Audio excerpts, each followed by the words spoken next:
Whether you're joining a Product Marketing Alliance event for the first time, or if you're a seasoned regular, welcome to the first ever Customer Marketing Summit. Before we set the ball rolling, we just want to say a huge thank you to our sponsors, partners, speakers, and you, our lovely audience. From wherever in the world you are watching, we're sure you'll enjoy the sessions from our incredible lineup.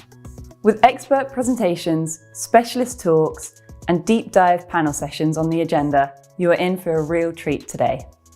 To get the most out of these sessions, please ensure you're sharing your feedback and asking all your questions in the comments section, and our speakers will be answering them throughout. After the event, a great place to continue the conversation is in the customer marketing channel in the PMA Slack community. If you aren't already a member, hop on over and come and join us. In addition to the jam-packed lineup, today we will also be announcing the winner of the Customer Marketing Excellence Award. We have had so many fantastic nominations that it was such a difficult one to judge, but we are delighted to recognise the fantastic work of an extra special few customer marketers. So, with all that to come, let's dive right in.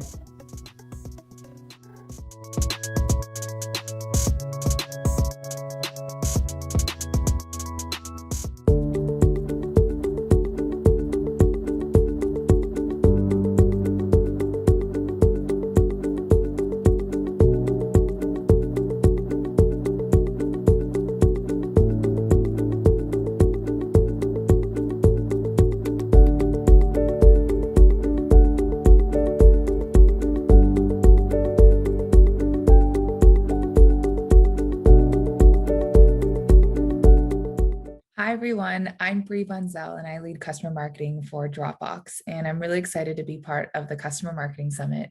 And today I'm going to share a little bit more about my experience building customer marketing as a function and proving out ROI. The agenda will go as follows. I'll start a little bit by sharing more of my personal journey and my road to customer marketing. We will talk about what customer marketing is, why customer marketing is so important as a function, what best in class looks like, as well as measuring impact and success. So first, let's start with a little bit more about me. So I was born and raised in Silicon Valley in the bubble from a market researcher father and a designer mother. I did have the benefits of growing up in a tech environment and a world, but I did know it was limited and obviously also biased. I had the fortunate privilege of going to school in the Midwest at the University of Wisconsin-Madison, go Badgers. I was a journalism major and had a chance to learn a lot about advertising and marketing. And where my passion really took off was when I joined the student newspaper, leading the advertising department and selling ad space. And it was there that I started to develop a passion for what marketing could be, what it could look like. We were going through a transition of moving from in paper to online. And that's where my creativity started to take off.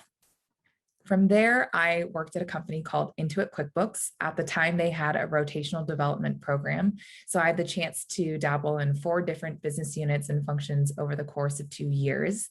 And it was there that I really learned the value of customer centricity. The founder, Scott Cook, was all about the customer. Everything was questions such as, you'd be in a meeting and he'd say, have you had a chance to talk to the customer? What did they say? And if you didn't have an answer, you had to walk out of the meeting, go get that customer insight and bring it back. Intuit QuickBooks also had a Follow Me Home program, which I loved being a part of, where you had a chance to really learn how to interview customers in person, see them in their environment out in the wild, and have a chance to really gain that empathy as you're going about and building those new experiences and solving those key challenges for them. After about 4 years there in marketing, I moved over to Sydney, Australia. They had opened an office and were building out their marketing team. And there I did product marketing for the APAC region. It was there that I learned more about localization and translation, and that just because you're in a country that speaks English doesn't mean that your messaging and your positioning is exactly the same. I spent about 2 years at Intuit QuickBooks Australia and then moved over to Dropbox. My role was leading product marketing for APAC, and then I transitioned over to a role in the customer advisory board for a year, and to my role now for the last year has been leading customer marketing. My journey to customer marketing has come through in a lot of interesting ways throughout my career. As I mentioned before, my first job was at a company called Into a QuickBooks, where customer centricity was part of the DNA. If you didn't know how to interview a customer, you basically failed your onboarding experience.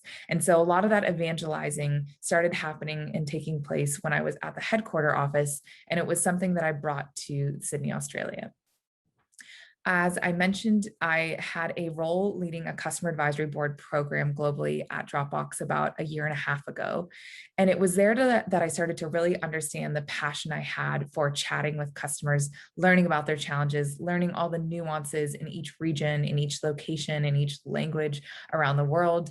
And I also had a chance to start to really work with the leadership team at Dropbox, who had customer touch points to varying degrees, whether it was sales or customer experience, you name it. I was chatting with those executives as we prepared for these cabs, but I also had a chance to build relationships in a way that helped serve a greater purpose as I had become a customer marketing leader. Last but not least was the perfect trifecta, which was the business opportunity. So Dropbox was going through a transformation in that we were moving away from a file storage company to a collaboration platform. And as part of this perception change and product change, there also became this business opportunity to really bring these customers on the journey through this change. Combined with the fact that we were also going through a global pandemic where people are consolidating the tools that they're using, how do we actually have a person understanding and holistically viewing that post-sale experience?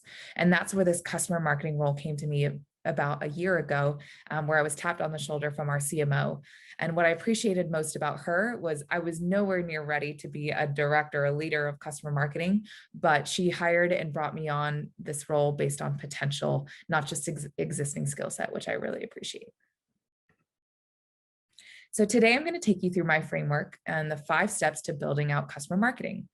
The first step is defining customer marketing. The next is knowing your why. The third is studying what best-in-class looks like, which changes over and over again. Knowing how to measure your impact and success. And last but not least, knowing how to evangelize your success internally. And I'm going to go through and take you through each of those steps in a bit more detail. I always like to first ground myself in what is most important when you're building out a customer first experience. And this quote from Steve Jobs is one of my favorites, which is that you've got to start first with the customer experience and work backwards towards the technology. And I've seen this value or this principle come back to me over and over again throughout my year leading customer marketing. One of the challenges that you face in an organization is that people can get very caught up in falling in love with the solution or their ego around an idea versus the customer experience. Or maybe they start to solve completely for revenue, but completely forget that the customer and their experience is being left behind. And so it's always important to first think about what are those challenges that they're facing and solve for those. So I'm going to first start by defining what customer marketing is. Customer marketing is a function that develops strategies and activities that drive adoption, retention, loyalty, advocacy, growth, and community participation. And all of this is in service to those customer goals that I mentioned. Maybe you're trying to get customers to grow their business, to grow their revenue, to get them even more successful in their trade. And then how does that turn into the happiness that they have with your product as a result of hitting those goals, whether it's improved net promoter scores or CSAT, or maybe it's long-term adoption and retention of your product. And then of course that leads indirectly into that revenue goal that you're trying to reach as well. Now, I like to think of customer marketing as a snowflake where not one team or function is the same. You have various goals and strategies and whys when you first look at the snowflake, which seem a bit more obvious and glaring. And then you have your more intricate details within the snowflake, which is the key differences around your org's structure, the customer touch points that you have and you don't have, as well as the leadership buy-in that exists. There are some leaders and CEOs that have customers completely baked in their DNA and others that have no idea what you're talking about. And so how do you actually look at and assess your current situation to build out the function that's best for you and your organization and your customers? Now, there's a lot of customer touch points that exist. I will give an example of kind of how this spectrum looks at Dropbox today. We've got a spectrum of online to offline touch points. You have everything from your digital channels like social media, email, web. You've got your in-product touch points, of course, your customer experience team running your phone and your chat. We also had these real world Wednesdays, which occurred prior to the pandemic, which customers would come in once every Wednesday and get to test out minimum viable products and different initiatives that we were running to pressure test before we baked an entire feature that was completely off. We have customer visits, which is very critical to not just understanding what they think they need, but actually understanding what they really need. And then, of course, the offline events, such as customer events, whether it's webinars, in-person conferences, or customer advisory boards, which I'll touch on more in a moment. And all of these touch points make up the customer experience. The experience is not just solely one of these, it's a culmination of all. And it's really important to consider all these as you're building out a customer marketing function and you're building and including all the right stakeholders. Customer marketing by no means owns all of these. Like I mentioned before, there's an email lifecycle team, there's a social team, there's an events team, there's your designers, your product folks, your CX, and all of these need to be considered as you go ahead and build out that team and your purpose and your goals. Now, this is also interesting because this, again, roles, responsibilities, interlocks, and tools are unique based on your specific organization. So I'm just going to take you through a few critical things that come up as you're building this out. So some key things I've seen across the board with customer marketers is that they typically have and oversee the customer database. They either own feedback loops or certain specific feedback loops, or they're the glue between a lot of different feedback loops, like I mentioned on the slide prior. They often own the customer reference repository, the advocacy program, and they're also helpful and responsible or either interlocking with teams that support customer growth, which is happiness around CSAT and NPS all the way to adoption and retention. Then you have your org interlocks. And again, this varies by team. This is a bigger organization. So you've got sales and comms and events and finance, all the way down to even data science, helping you with propensity models for growth and retention. But of course, there's other companies that are startups that this may all be your job. And so it very much differs, but it's important to think about all the stakeholders involved. And really, when you think about it, customer marketing starts to become the glue across the entire organization, because as you see, almost every function is represented in this list. I won't go through any specific names of tools that we use, but for the sake of today, I'm going to take you through some tools to consider to help you be more efficient as a customer marketer. You have your CRM function, which is basically your customer database, all the knowledge that you have, how they're using the product, how you've engaged with them, what they've engaged with you on. You have potentially a customer reference management tool, which keeps track of all of the different quotes, testimonials, ways that they're becoming advocates.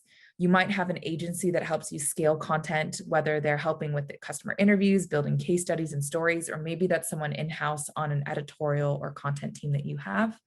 And then it's important to also think about the audit and the experiences that you need to understand first before building a full function. So in the case for us, we did a few different exercises. One was a customer journey exercise, which is what is the illustrative ideal journey state? And so that's really thinking about, okay, day one of a customer, what does success look like? And it's from the customer's point of view, not from our point of view. You can also look at it at the customer touchpoint audit, which is what are all the different touch points that a customer is interacting with day one versus day 10, and how do we make that more aligned and more consistent and integrated? And the last is an audit of content, which is very, really critical because content exists across the board. You've got content coming from your customer experience team around training and education, your content coming from comms and PMM. And so how do you actually understand what all exists today, what's relevant, what's out of date, and how do you actually then incorporate a consistent way that you trickle this through in the customer journey? The second step is to knowing your why. Why do you exist as a customer marketing function and team at your organization for your team and your customers? So let me just walk you through a little bit quickly of how we came to this with Dropbox specifically. So Dropbox, we have over 500 million users around the world globally, and we see ourselves as a proxy for the way the future of work is heading. And when we were interviewing all these customers, we realized that many of their workdays looked something like this. They open their computer, they're bouncing in and out of applications. It's Photoshop, it's Slack, it's Spotify, it's Dropbox. And before you know it, their life and their work is disconnected and more in focus than ever before. And the irony of this is that these tools were all designed and invented, hopefully, to make their lives easier and more efficient, but it's only made it more busy and more complicated. And so with Dropbox, we were historically known as just a file sync and share company and basically a place to store files. And as we started interviewing all of these various customers, we realized there's actually more to it. And there's actually more challenges that we need to be solving for as an organization. And so we set out on a mission to design a more enlightened way of working. And as part of that, as we were going through this evolvement, we had the pandemic hit in 2020.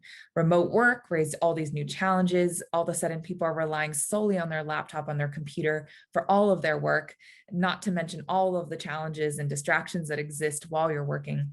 And we had to think of what is the best way to make work possible in a way that you can continue focusing on the work that you love and staying in flow. So we launched a Dropbox Smart Workspace 2 years ago. And as part of this, we've been continuing to evolve and iterate, which is a central collaboration space to bring all your teams, your content, and your tools in sync. And we realized that customer marketing would be critical to this journey and that we needed to take customers along this evolvement from just a storage company to a place where work gets done end to end, from the moment you start a brainstorm to the point that you complete a project or an idea. And so we set out on a mission to really understand, how do we think about the customer experience to bring them along this journey? Now, I'm going to take you through just a template of the mission, strategy, metrics, and tactics that are involved with making a customer marketing function happen. So in the case for us, we set a very simple mission is to create, execute, and measure post-sale campaigns and programs to improve the quality and quantity of customer engagement, drive loyalty, generate growth, and activate advocates. The strategies sit across your TAM, adoption, advocacy, engagement, cross-sell, and upsell. The metrics could turn into a number and plethora of different ways that you can measure success. But for us in particular, one of the key areas we thought we could move the needle in more of an efficient way was to start first and foremost on the onboarding and the adoption. How well are they educated on the product? How well are they using the product? Are they happy and satisfied with the experience enough to continue using it after 30, 90 days? And how does that lead to long-term retention over time? And then last but not least is the tactics. And so there's a lot of different tactics that can help you reach each of those different metrics and strategy objectives that you're going after. It can be everything from appending yourself to onboarding and lifecycle campaigns to building out an advocacy program for the very first time. This is just an example of a framework, but this will help you start to think about this in a more strategic way.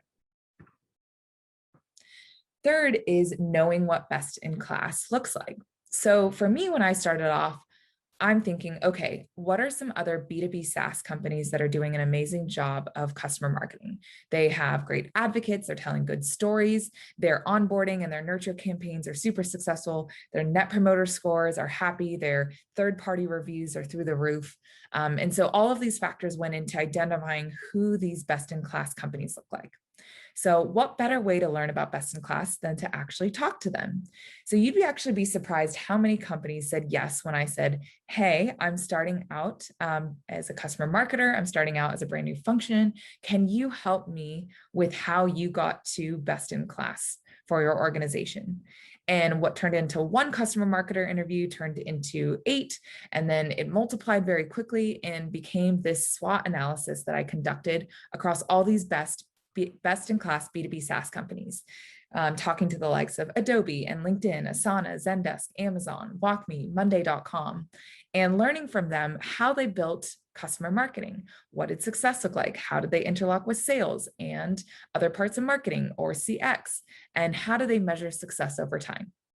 And so I'd like to attribute and thank all these folks, because a lot of the knowledge that I've built came from working and collaborating with a lot of these folks who are more than happy to share their insights, and it just doesn't hurt to ask. One of the biggest things I also learned in the SWOT analysis that I put together is some interesting nuggets of insight. One in particular was that having a quota tied to your reference agreements led to a bigger pipeline, which led to better stories and more options to choose from. So that was one of the many hundreds of things that I learned through this research for myself. The fourth is knowing how to measure impact and success. So I'm sure many of you are wondering, how do I actually show the value of what customer marketing is and its impact to not only our customers, but the organization? So I'm going to take you through a few different ways that we did this here at Dropbox over the last year. So our initiatives span across demand gen and advocacy. There's, of course, this element of onboarding and this adoption and lifecycle to get them to be using our products, happy with our experience, wanting to upsell and cross-sell and stay with us long term. And then the other side of the camp, which is more the advocacy component, which is how do we get them to love Dropbox so much to the point where they want to tell our story to the world and become our evangelists. So on the left side, as it relates to the demand gen, we appended a lot of our metrics and initiatives to the onboarding and lifecycle campaigns. This is working really closely with our integrated marketing and email teams to say, how do we reprioritize the onboarding process? What is the right content? What is the right educational material to get these customers as happy as possible to stay with us as long as possible? And we also worked closely with a lot of cross-functional teams, for example, data science, to understand what are those high value actions and those propensities for growth and retention, and how do we leverage that in the knowledge and the way that we build those onboarding experiences. We also thought about those offline experiences. So how do we best equip your CSMs and your sales teams with these experience changes, like I mentioned earlier, in the form of enablement kits, whether it be a new experience, whether it be a product deprecation or a new feature or product launch, how do we make that experience as seamless and educational as possible to make that change happen? And so for the demand gen side, some of the key areas that we focused on, of course, is this broader metric of LTV to CAC, but we're looking at things like adoption rate. So the 30-day, 90-day adoption rate. Can you create a control and a test group with some new experiences? And how does that test group compare to the existing experience today? How do you look at the rate at which customers adopt, upsell and cross-sell? And then, of course, tagging some of these customers longer term on the retention scale. So for example, if you were to do a brand new campaign that focused on all the high value actions, that was all focused on education and got them to a place where in 30 days they knew everything about the product, compared to a prior experience where it was pushing just upsell, upsell, upsell, how do you measure over time the improvement to the adoption, to the upsell, to the cross-sell, and to that long-term retention of that customer versus the control group? Now, looking at the advocacy side, this is a bit more tricky, and this has taken some time to figure out. And to be honest, we're still working to figure out how that success looks. But some of the ways that we've thought about it is things like the number of customer references. So these are your quotes, your testimonials. How do you build that over time? So you can look at it from a year-over-year metric. So let's say last year, for example, we had 5 customer stories, and this year we had 50 customer stories, and you proved it by X amount. That lift and improvement can easily be a metric for success. You can also measure the number of customer advocates, so the number of customers that are happy to speak and evangelize on your behalf, whether it's engagements like webinars, case studies, stories, and beyond, and press. You can also look at the quantity of customer content as well as its efficacy in the enablement process. So you can look at, we had 3 stories last year and 20 stories this year. And as part of it, let's say in a deal cycle, we had 3 customer stories shared. And as part of that, we have influenced $2 million in ARR, which is the total amount of the deal. So what you can start to do is actually claim this influence ARR metric, which I believe is equally critical, because some of the times that these customers don't get over the line until they know that other customers like them are happy, satisfied, and using the product in the way that their specific use case and needs are needing to be met. So these are just some of the ways that you can measure success. I can go on and on about the ways that you can cut this information. And like I said, we're still evolving and building this as we go, but it's a good starting point with some tangible numbers that you can hang your hat on as you build your team and your function. And last but not least is evangelizing that success internally. If you miss this step, you have basically failed on the last mile or kilometer of your marathon. You want to make sure your organization understands everything you've done to build it and the progress that you've made, not only impacting your customers, but also your internal teams. So very simple ways that we've made this happen. The first is roadshows, roadshows, and roadshows. I did over 50 roadshows on our new customer marketing function and vision and strategy and tactics to every leader in the company, all of their teams, all of their teams. I lost my voice. I was completely sick of my own voice, but at the same time, I had the chance where everyone fully understood what we were about. And I did it well enough advance of the next year's planning that people had a chance to incorporate our goals and our initiatives into their own planning. This has been critical to the success of customer marketing, and we continue to do roadshows month over month to continue making sure that they are a part of what we do.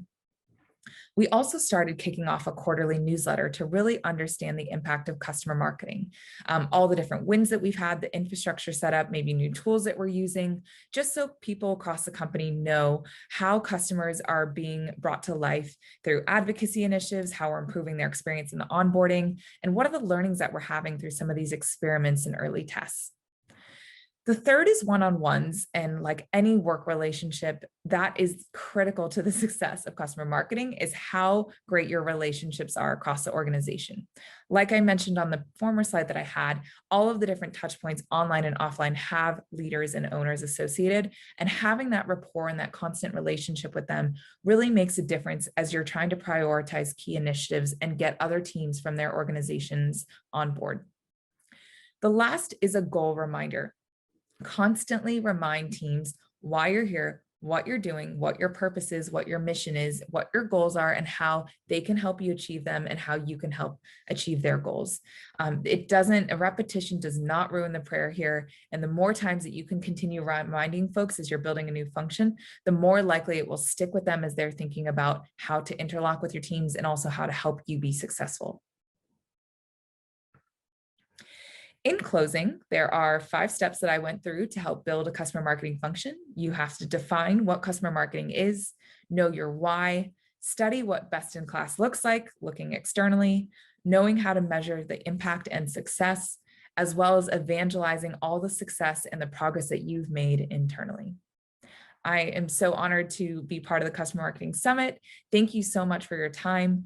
I also have an upcoming CAB Masterclass, which is called the Customer Advisory Board Certification, put on by the Product Marketing Alliance. And I would love for you guys to be able to attend, especially as you guys are thinking about what skills that you need to build that are tangible to the success of a customer marketing function.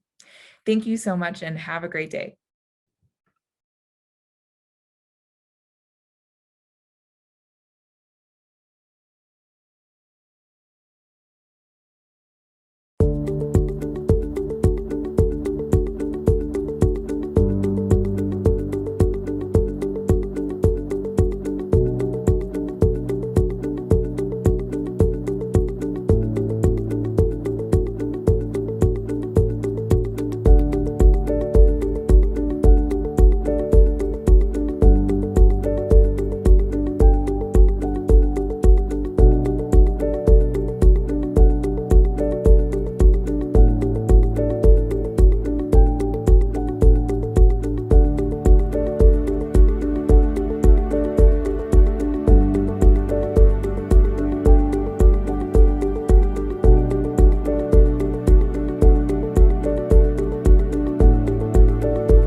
Hello everyone, and thanks for joining us for the Customer Marketing Summit. As we prepare to unleash another exciting session, we just want to say a massive thank you to our partners, sponsors, you, and our ensemble of speakers and participants for helping us bring this pioneering event to life. A little later today, we will be announcing the winner of the Customer Marketing Excellence Award, so make sure you stay tuned for that. We had a great time reviewing all your fantastic nominations. Thank you for taking the time to share those with us. I hope you are finding today's sessions insightful, and I want to remind you that the learnings don't stop here. If you haven't already, you can upgrade your pass to include access to all today's sessions on demand, or you can become a PMA member and benefit from unlimited access to exclusive templates, frameworks, and our entire back catalogue of event content. And remember, this is your chance to get involved. Please share your feedback and questions in the comments section for our speakers to answer. It really is that simple. Let's resume the sessions.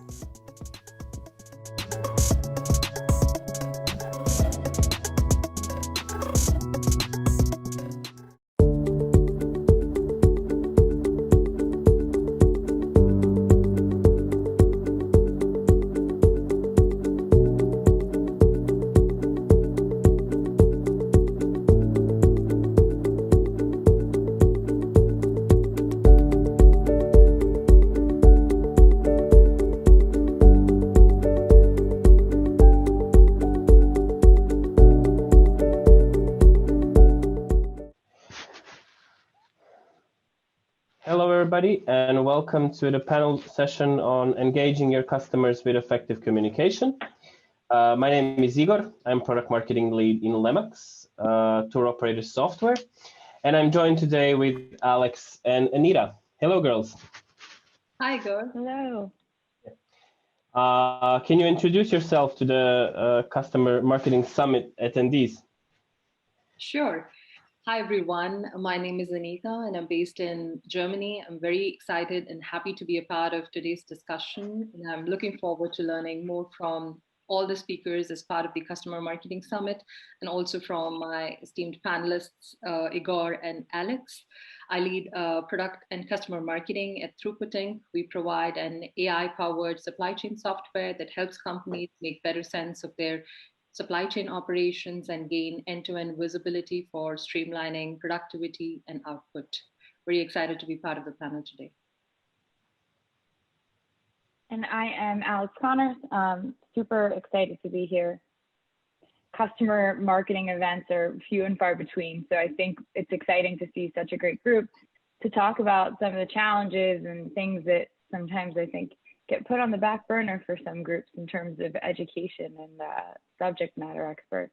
I work for a company based in New York City. We provide application traffic management. So we work with some of the largest companies in the world, LinkedIn, Dropbox, Salesforce, to help them deliver the best application experience to their end users, which is something that I think we were all taking for granted until more recent months. So it's been an exciting year. Glad to be here. Yeah, I'm also very happy to be here with you. We have a lot of topics that we want to cover. This is definitely an interesting topic, and as you said, customer marketing isn't something that has a lot of events that go around them. So let's dive in with our session. When we were, doing preparations for this, and when we were talking, what we want to talk about, we all agreed on one thing in particular, and that is that companies often engage their existing customers into any type of communications just before the renewal period. And for the rest of the time, they just forgot about them because, they're here, they're happy. We agreed definitely that we need to make our products, services, whatever our companies and a lot of other companies do, relevant through the whole customer lifecycle, and not only, when the renewal, 2 months before the renewal period comes. What are some other common issues that you see in customer communications? I'll start. I think, Igor, adding to your comments, right? Like there's the challenge of talking to customers more consistently. And then the other piece is what you use to talk to them, right? So customers want value. There's no doubt about that. And to your point on the renewal cycle, sometimes we kind of take for granted the customer relationship over the course of that journey and life cycle. But I think one of the biggest challenges that we've seen is and we're a tech company, right? We sell to technologists. We sell to, in all of my roles predominantly, we've sold to the people that are buying the stack that run their organization and investing in that stack. And the biggest thing we see is their data is disparate. So where customers are communicating and functioning with us across different platforms. And we'll get into this in a little bit in the later discussion, but I think that's one of the biggest challenges, right? Making sure that you're communicating to the right people at the right time. And then also, I think, you know, customers struggle with that difference between customer and prospect. So remembering that you already have a relationship with these customers, and sometimes companies, you know, as companies are trying to grow and scale, there's not as much emphasis on continuing that customer relationship once they're deployed, right? You focus on new brands, new logos, new revenue opportunities for the business. But I think that, you know, the combination of, you know, to circle back, customer versus prospect, continuing to figure out how customers can extract more value. And then again, that data cleanliness and kind of data uniformity to make sure you're talking to the right people at the right time, because if it's not, it's going to be very obvious to your users if you're talking to them in a way that everything looks like we just talked about this, right? So you need that level of trust and that level of almost accountability to say, we had this conversation, now let's move on to this one. So Anita, what about you?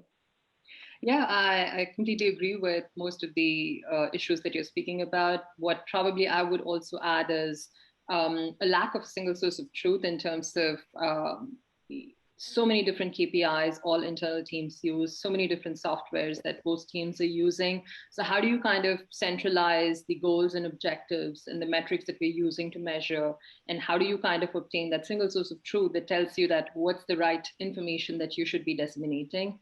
I also agree with Alex's thought process in terms of a lack of understanding of the whole distribution mechanism as well.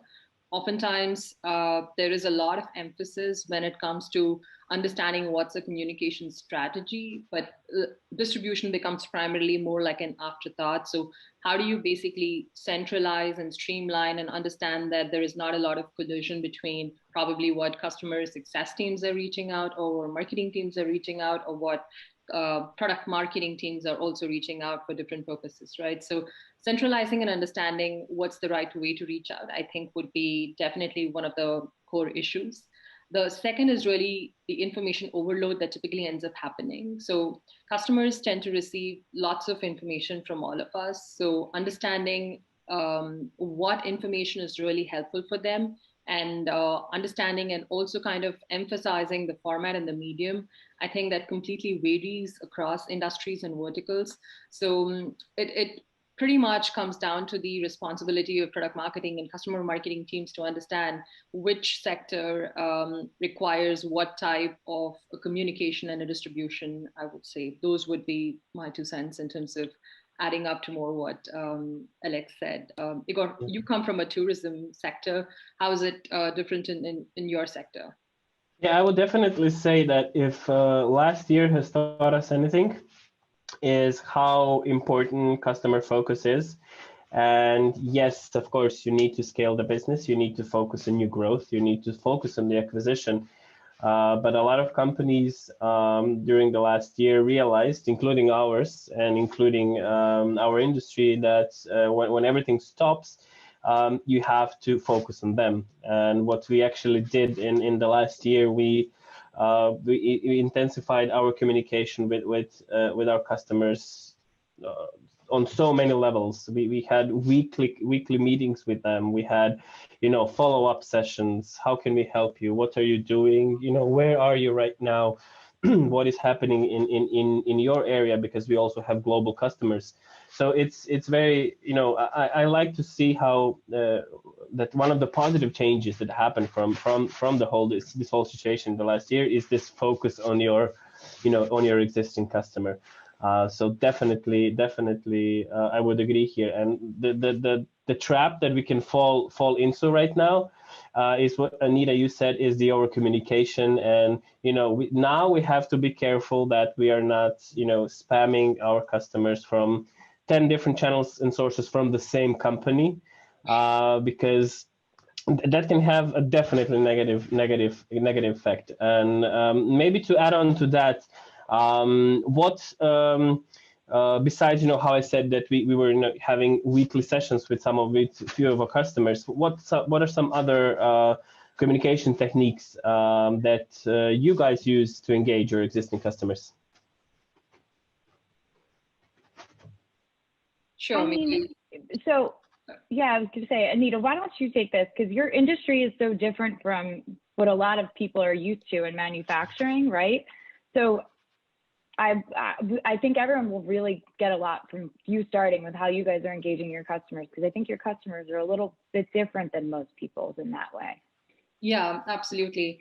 I think I kind of have a little bit of a mixed experience. So I've also worked in sectors like high tech, where there's a lot of sophistication in terms of adoption of communication channels, in terms of formats and mediums that typically work quite well.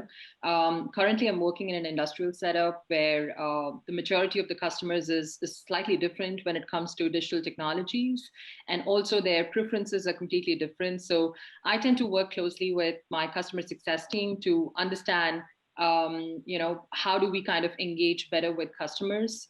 What's their account intelligence that we can gather and kind of do some sort of a segmentation, whether the customer is just beginning on their digital transformation or if they are moving from one tool to another, and then kind of work intelligently to, define some sort of a personalized approach of how we can work very closely with the customer, give them a little bit of a high touch experience, yet at the same time, not really overwhelm them with a lot of typical formats of information that we distribute. We also kind of tend to check with them during the entire onboarding process itself, like what are the formats that they would like to engage with. So we give them that option to pick and choose. Invariably, most of them really like to get a lot of information on the product, like product related updates, product maintenance cadence, release notes, product newsletters. Some of them also like to do some sort of a monthly engagement with us where we kind of walk them through a monthly highlight of what's happening on the product side. They get an opportunity to interact with the product management team as well, share their feedback, get to know a little bit about what's upcoming on the roadmap. So it's really like, how do you work closely to understand and make the customer a part of that process, where they feel that they have a stake in understanding and building some sort of a trust that you truly care about them, yet at the same time, you're really interested in engaging with them in a way that's more informative for them and more valuable for them. Besides that, we also run different formats, like we run customer advisory boards, we run power user groups. We also try to run like customer workshops where customers themselves come and share about their challenges, their use cases, how their entire process was when they really started on the product, and where are they going ahead from here. So it's kind of a mix of, I would say, information sharing from our side, plus also from their side, to make it more like a community where they engage and also educate each other. Yeah, it's funny you mentioned CSMs, and I think customer success managers are the unsung heroes of every business lately. I don't think I ever talked to a customer who doesn't highlight the value of their CSM. I don't think they sleep much, but they provide a ton of value. In context of, adding to that, right, one of the things that is a blessing and a curse that I see with a lot of our customers is obviously email has always been a mechanism for communication, right? But a lot of them are now on Slack. So how do you ensure that all of the different assets of content that you're delivering to customers is also consumable in a Slack or a Teams or whatever, channel that customers are interacting with your team? We'll get into the feature and product update stuff in a bit, but I think the other thing we realized really quickly in the last probably 8 months or so was customers were looking for community with each other. And one of the cool things is that with virtual events, right? I mean, as we're sitting here on this panel, I'm in New York, Anita's in Germany, Igor's in Croatia, right? Like we're all so dispersed, but having such an engaging conversation, customers have been looking for that similar interaction, and being able to connect the dots between customers in Australia and customers in Texas has been like an amazing, amazing output, right? Shared use cases. And there's also something to be learned from the commonality of that. Newsletters and the consistency around them, I have found to be like one of the most invaluable ways to communicate for two reasons. One, you can provide a lot of information, very condensed, and customers can pick and choose what they want to look at. Two, it's very easy to make a newsletter consumable in Slack or in Teams, which is also great. You're not reliant on just an email. And then the last piece is it's really easy to share it. So it's really easy to just forward on that link, forward on that information, and provide enough information that like people expect it to come, right? And newsletters are, you know, we talked about this a little bit before, like the difference between talking to prospects and talking to your install base.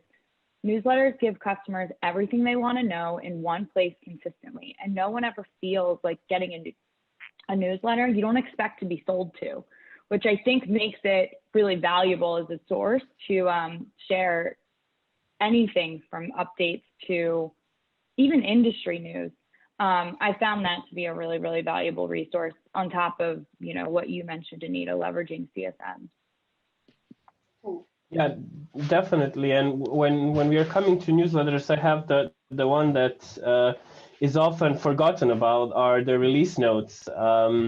I personally, I think they are definitely not used enough, or sometimes not even used right. And whatever the preferences the companies are doing them or the market has, whether they are being long release notes or short release notes, what they're often missing is, you know, what's in it for me, for the customer. You know, they can often be a list of, you know, bug fixes and features, and not, you know, providing the real value to the customer. So how do you see it, Alex? I'm speechless, obviously, right now. I have been in multiple conversations about the importance of release notes this week. So, Igor, you mentioned something really important, right? People, like, release notes used to always be released when something bad was happening, bug fixes, hot patches. So release notes kind of became like almost doomsday in a way of like, we have to put this note out to the base. But it's the complete opposite. It's particularly with SaaS, right? When you're selling on-prem software, yeah, release notes are brutal because you're going to do the upgrade yourself. We're going to ask you to pay for services. And by the way, it may or may not work depending on what hardware you're running it on.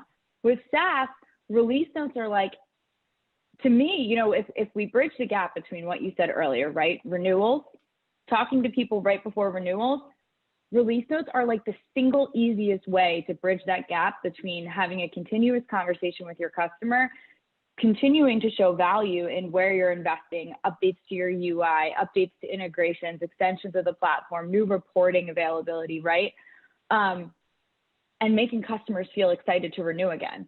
So if you take release notes and use them as a way to say they're providing value, not bad news, I think that, again, they're probably the biggest opportunity for you to educate your customers, but also drive more adoption of whatever product they're consuming. The last piece of release notes that's really important, though, kind of goes back to what I was saying earlier, in that customers want information in multiple places. So yes, you want to have them in your portal or site, whatever your customer community looks like, but you also want to have them available in an email, right? And your CSM should be able to share them, but also sometimes they're a good thing to come from product management too. Like, there's nothing wrong with product management having more access to the base. Customers don't want to hear from salespeople. They want to hear from PMs. They want to hear from the people building products.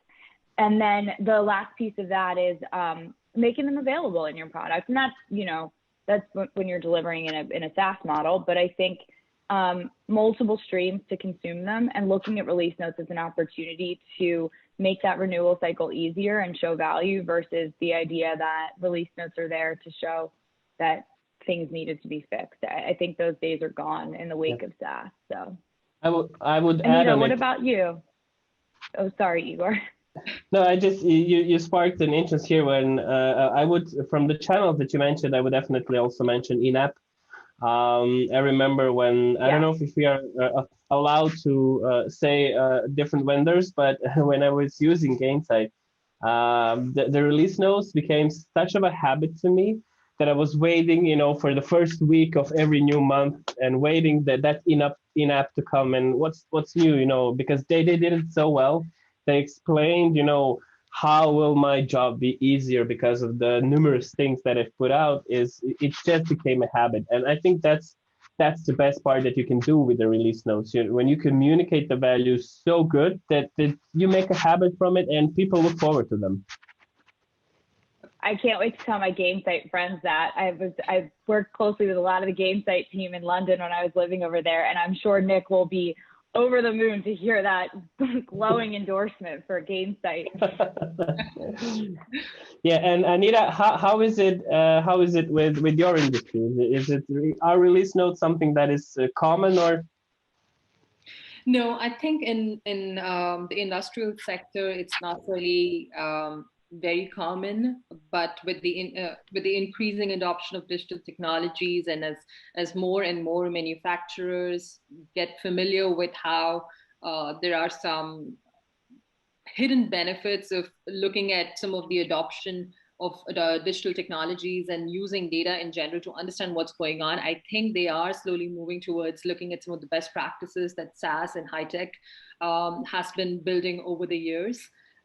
Personally, for me, I think as marketers also, we have evolved a lot, right? I mean, we don't really just work on content or PowerPoint and presentations, but we ourselves are really looking at a lot of different products. And when we are working day in and day out, I also myself like to check in, like what's changed today in the product that I'm using. Like, is there something that has enhanced or improved that I can kind of make my everyday experience a little bit more better? And I'm sure that's exactly the experience that a customer, doesn't matter like which industry, but in general also likes to do. So release notes in that sense definitely is one of the ways in which you show a commitment towards your product and the agile innovation that you're driving, and how you don't have to kind of overwhelm customers with a lot of rapid changes in one shot. But if you can kind of set that right cadence, which is like, if you're working in the sprints model, or if you're doing like a monthly rollout, whatever is the cadence that works for you, I think it acts like a good one-stop where people can get to know and learn more about how can they make their everyday engagement more better. And of course, as we all know, when the engagement is better, the adoption is higher. When the adoption is higher, of course, proving the value and renewals become a lot more easy.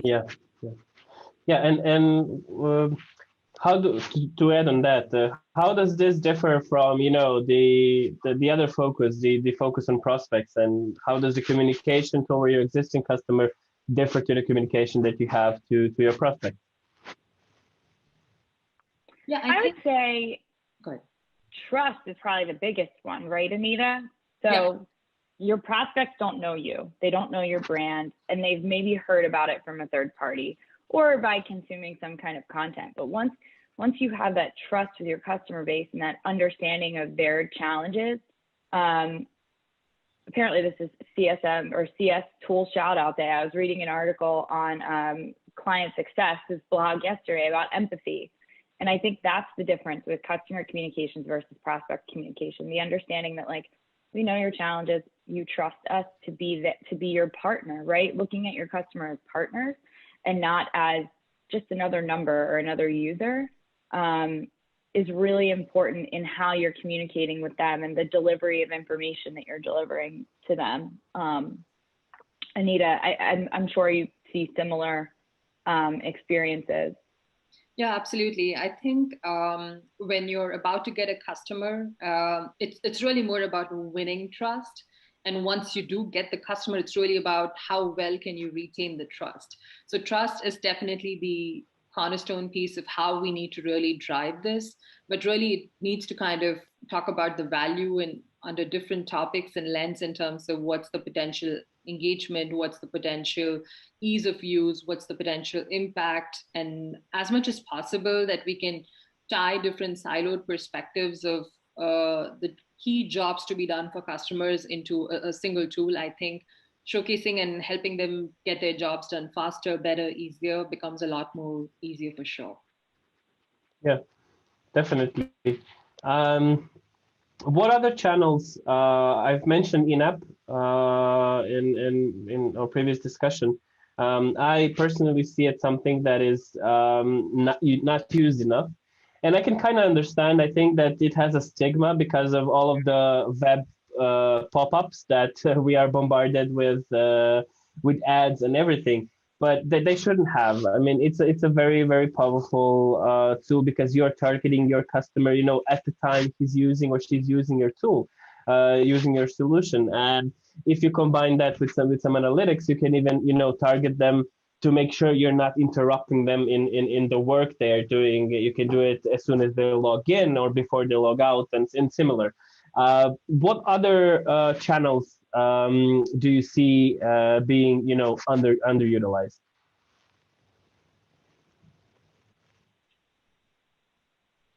Maybe I can go first.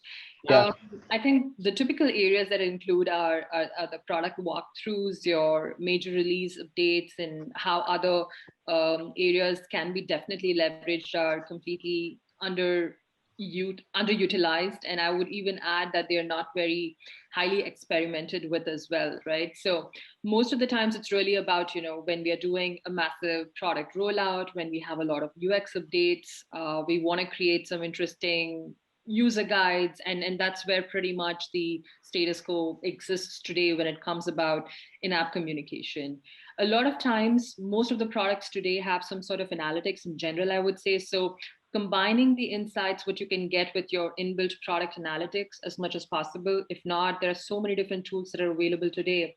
Most of the in-app communication tools do provide you some sort of a product usage and product analytics insights as well that help you to kind of basically dissect better, target better, segment better, and really use the 101 of marketing, which is like, how do you send the right information at the right time, at the right to the right person, right? So I think stitching those aspects, pretty much it boils down to how do you talk about emphasizing the basics better and better. As much as technology keeps improving, I think the complexity is increasing so much that all of us invariably try to struggle with doing the basic aspects really well.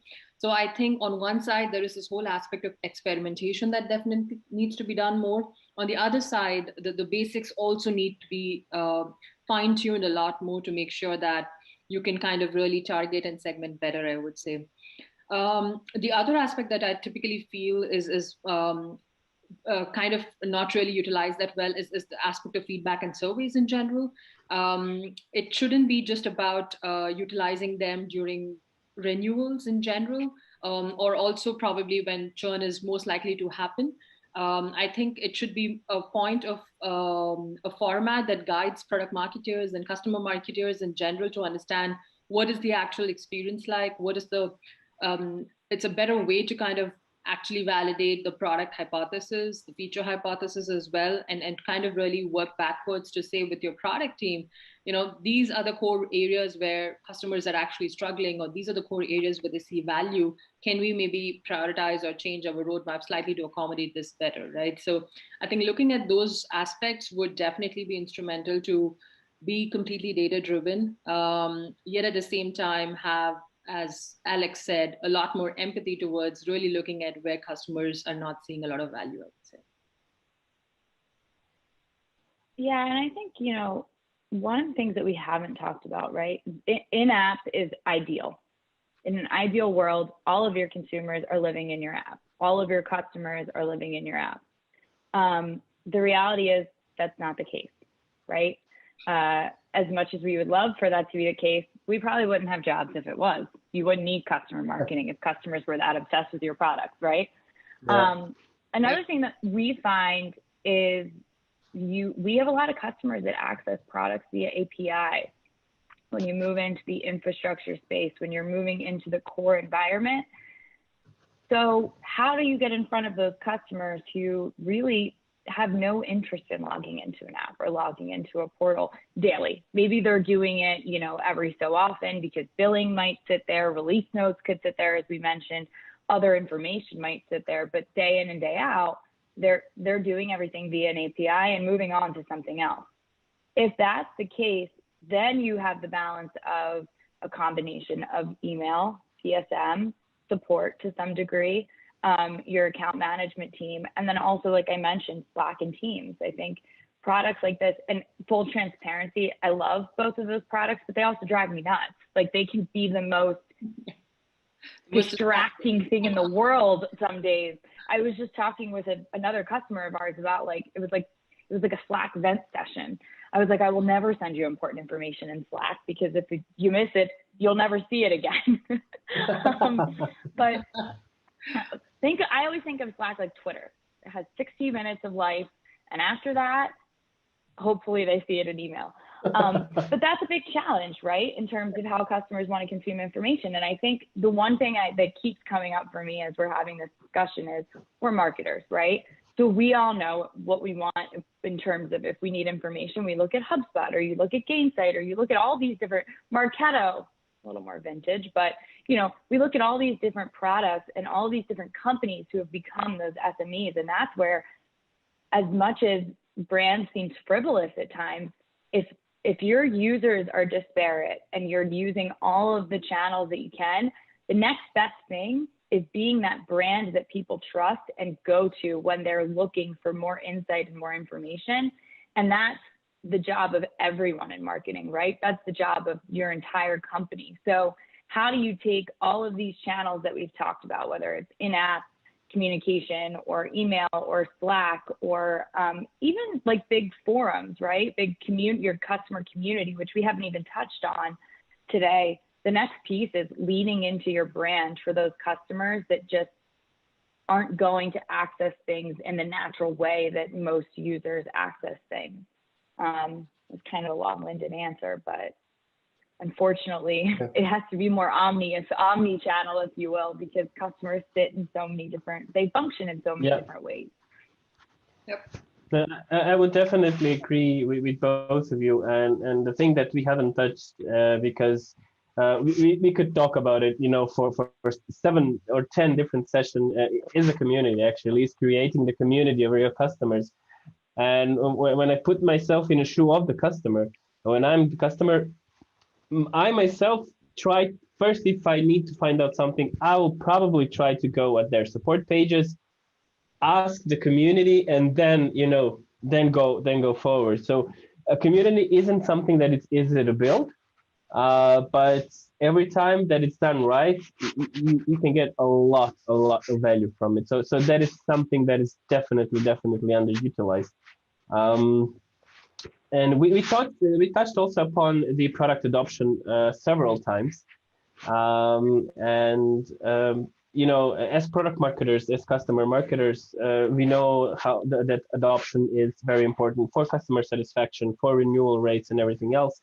Do you think it's something that is done enough? You know, do we have enough focus on the product adoption, making sure that our users are adopting everything that we have, or is it something that is missing when it comes to communicating with your existing customers? For me, it's a priority, but you can never have enough adoption. I ran a customer forum a few weeks back, and one of the most valuable features of our product kept on coming up in conversation. And I realized that a percentage of people in the virtual room weren't even using it. And I was like, what? Stop. We went right into the portal and demoed it. I was like, what? So, and these have been customers for a while. We talk about these features all the time. And it goes back to if customers don't know or aren't looking at it, or you're not creative in how you're talking to them, they still might miss it. And so to answer your question, I think product adoption is something that we're never going to solve, right? We're never going to solve it. If we did solve it, companies wouldn't have tech debt. I mean, how many products have you seen? How many times do you have a company spend? In a previous role, I was working with a company, one of the biggest banks in the world, and they spent close to $1 million on products that sat on the shelf. They never deployed it. So wow. How do you, please, I can't even talk. Clearly, I'm still not over it. But how do you get customers to say, because they buy to solve one problem usually, maybe two, not knowing that there's 5 other problems that your products can help solve, or your team can help solve. So that continuous taking a step back and saying, do our customers know all of the problems that we are able to solve for them? Or there's the other piece of it, that customers have challenges that they don't even know, right? And that's where bringing other customers together to talk about their challenges is probably the most invaluable thing you can do for product adoption, because so many customers don't know these challenges exist, until they hear it from another person that has that issue, right? And Igor, I think it goes back to what you were saying earlier around community. Like, this is where communities are really, really helpful with adoption, because it's where people don't, I mean, I'm a phone person. People make fun of me all the time because like text, email, like I call you, right? And I know everyone rejects phone calls now, but that idea of a place to go where you're looking for more information when you're trying to solve one problem, it's like the rabbit hole of TikTok, right? And how do you make your content valuable? Because people don't want to call support people. They want to go to a community. They want to go to a knowledge base. They want to go to a help center. So having more adoption-like information in those places can help solve that problem. And then taking that content, and I see customer marketing as the mechanism to disperse that content, right? Dispersing that content from where it lives in your community, on your site, in your support portals, so on and so forth. But Anita, this has to be a challenge for you, because the industrial world and using AI is in some ways very far ahead, and in other ways very far behind. So what does that adoption look like for your team? I think the adoption is completely different. I think the only thing that's common is definitely, yes, we do want to drive a lot of adoption, but it dramatically depends on what's the digital readiness of customers, I would say, right? As much as we are all having different priorities, internally speaking, right? There is a whole analyst relations engagement that's coming up. There are some 10 different features listed there. So you're pressurizing your product team to say that, hey, what are the items that we can check in, and, how do we kind of score really well there? Then there is this whole agile sprint methodology that's there in terms of, on a bi-weekly or a monthly basis, where you're trying to really roll out a lot of features. And then on the other side, there is this whole aspect of customers who have different maturity, different adoption, different ways in which they're trying to solve, maybe to some extent, similar problems, maybe completely diverse problems, right? So I think it's extremely tricky in general to understand that how do you take a customer from a spreadsheet to an AI versus a customer who's really, just getting started in terms of moving from a lot of hard copies to spreadsheets, then to AI, right? So it's like a whole different curve that I'm talking about. But in general, I will have to agree with you that as much as I can relate so much of my pains when I talk to you and Igor and a lot of other people as well in the Customer Marketing Summit, I'm sure my customers will also be able to get a lot more trust when they relate to their peers. So I think adoption going forward to a large extent, behind the scenes, these tools and products will be helpful for us. But for them, personally speaking, their peers are the ones who will be able to instill what are the additional things that they can do with the product. So getting that validation from their peers who are using our products, I think would be the way to go forward, at least in my sector. Yeah. Anita, I work with companies that are so far ahead of the curve in terms of technology, and they still use spreadsheets. They just use Google Sheets sometimes. But I am continually surprised by the number of people who have, like, companies and teams who have, like, business critical information that lives in spreadsheets. But, again, goes back to it keeps us all employed. So maybe we're not ready for it to totally go away. Definitely. Well, I mean that Igor's sector is really advanced, given all the one-on-one things and recommendations and everything amazing that goes on in the travel sector. How's it, Igor? Like, tell us a little bit more about it. One would think, right? I was personally amazed. So I studied tourism, actually, and I didn't work in the tourist industry since I graduated. And when I joined my company a year ago, and when I started talking to the customer, I was really shocked, to be honest, how many of them are, not only on spreadsheets, a lot of them are still pen and paper. And one of the reasons, which is opportunity for us, is there's not a solution up until now, of course, on the market that could, make all of those very, very complex processes, between several different tour operators, agencies that are collaborating on one trip for, one person, to make it, go digital. And we'll literally have customers, when I was talking to them, that they said that they had a pile of papers with contracts on the right of them, and the request from the customers on the left of them, and then a pen and paper, then okay, I look at the price in the contract and I write it here. So yes, product adoption, when it comes to our industry, the curve is, it's very steep, because they move from pen and paper spreadsheets to something more advanced.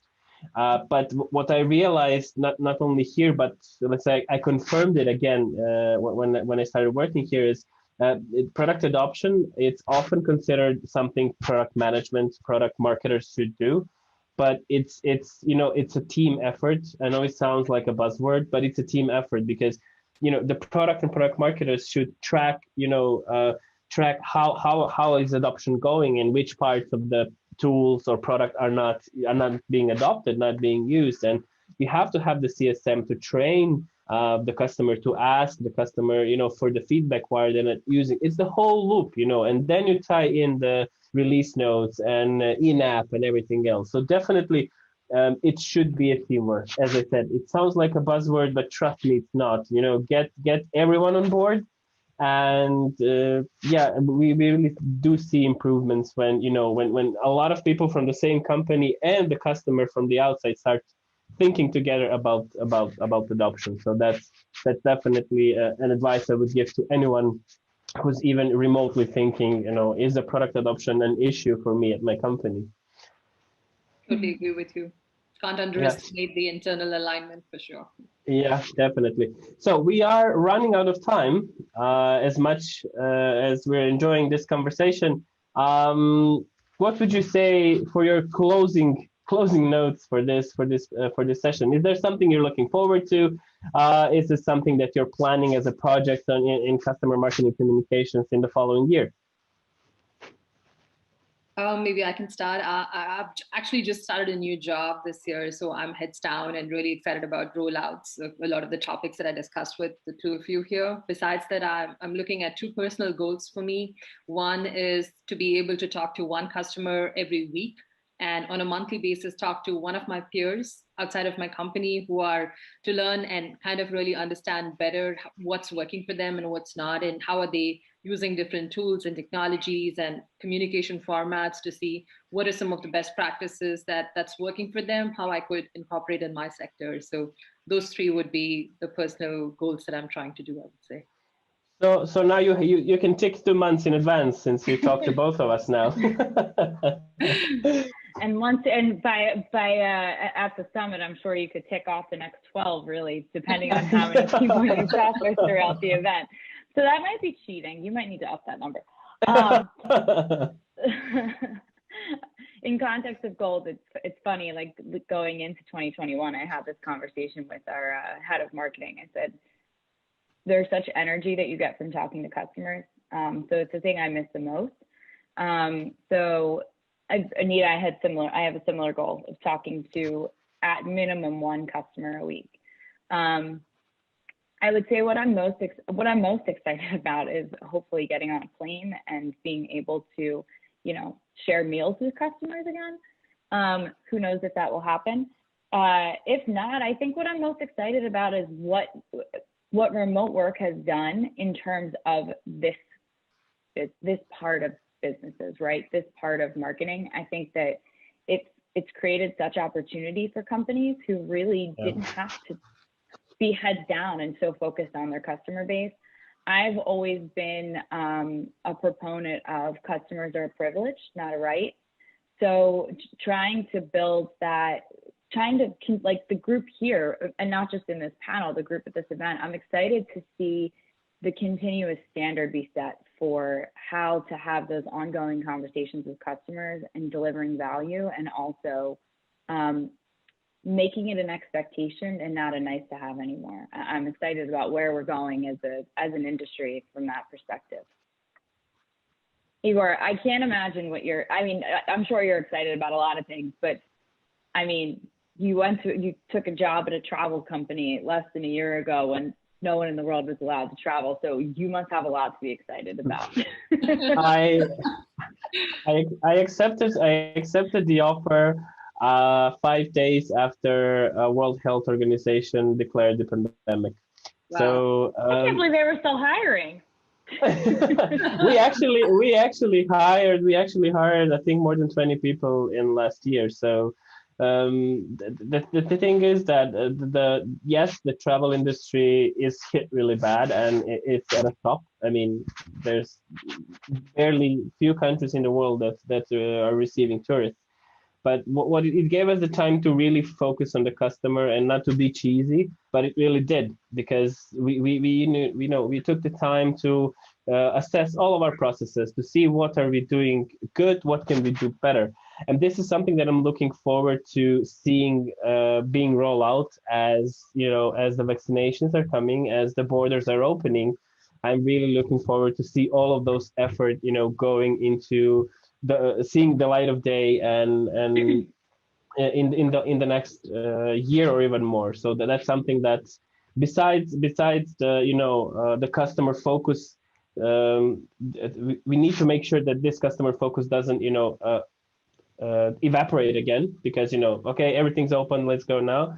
But my goal is to make sure that doesn't happen, and we continue to do things in this space. That doesn't mean that we will forget about the acquisition completely differently.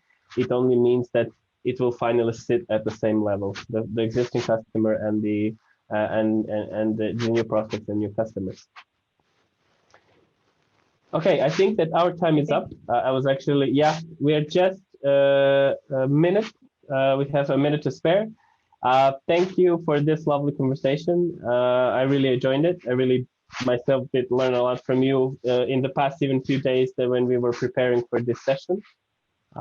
Thanks everyone who joined the Customer Marketing Summit, and enjoy the rest of the session and panels ahead. Have a nice day. Goodbye. Thanks everyone. Great to be here. Bye. Bye.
Hi everyone, and welcome to the Customer Marketing Summit.